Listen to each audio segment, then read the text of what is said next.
We both came to the University of Iowa at pretty much the same time. I came with it as a job. He came pretty much on his own. Gable was a competitor, and he won the World Championships in Sofia, Bulgaria. Gable won on a Saturday, right? We were wrestling on a Sunday, so we were going to weigh in Sunday morning, and Gable was going out to run, getting ready for the Olympic Games the day after he won the World Championships. And when you look at that, you start saying, what does this guy have?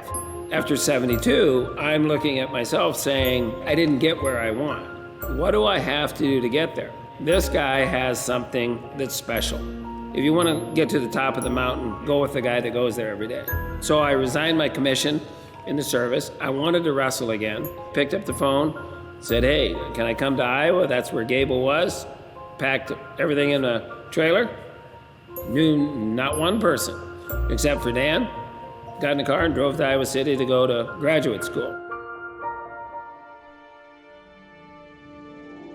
And back then, we had 8, 9, 10 grad assistants, and I think they were all there with the intention of knowing that Gabe was going to be the next head coach. Who we pick out of that whole group would be his assistant.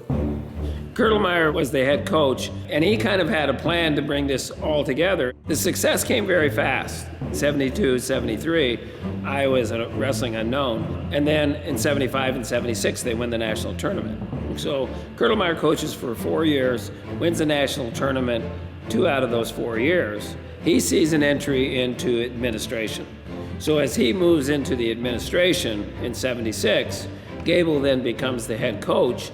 And once I took over 4 years later, he was the first guy I hired full-time as my head assistant. And so we had developed that type of relationship over those 4 years as me being an assistant coach here. You know, Iowa became a powerhouse when Jay and Dan were in charge down here. And I think there was really good chemistry at that point in time between the coaches. Because of the differences in personalities between Dan and Jay, they tended to complement each other really well. There was never any definitive boundaries. Is that whatever Dan missed, I tried to pick up. And whatever I missed, Dan picked up. And that's why we worked so well together.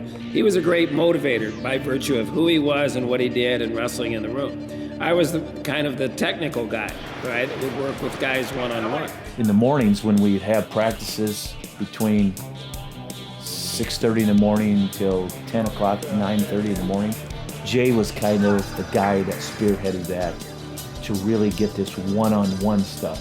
And I actually probably didn't go to those as much as he did. So I would stay late a lot after practice. He would come early. It kind of overlapped and worked really well. The reputation was we were the best. We were the best and we were going to be the best. And it would be very, very difficult to beat us. But the practices were incredibly difficult. The guys would say, geez, I just want to wrestle on Saturday night so I get a break. That inspires guys. That gives them a confidence when they step on that mat for 7 minutes that nobody can wrestle as hard as they can. And as a result, they wrestled that way. I think the other thing that Jay was really good at, that I wasn't as good at, was creating an atmosphere for the athletes to be in the same room and being social. So we had this brotherhood in Iowa, and we had a pig roast the very, very first year in 73. So every year after the national tournament, we have a pig roast, okay? We work very hard, but then we want to enjoy it and play at the same time. I was at Iowa for 12 years. We won the national tournament 9 out of 12 times. It was a fun time to enjoy everything with everybody, not only the brotherhood of the wrestlers, but the fans came, students came, and it was an inclusiveness of come be a part of this very special thing that's happening.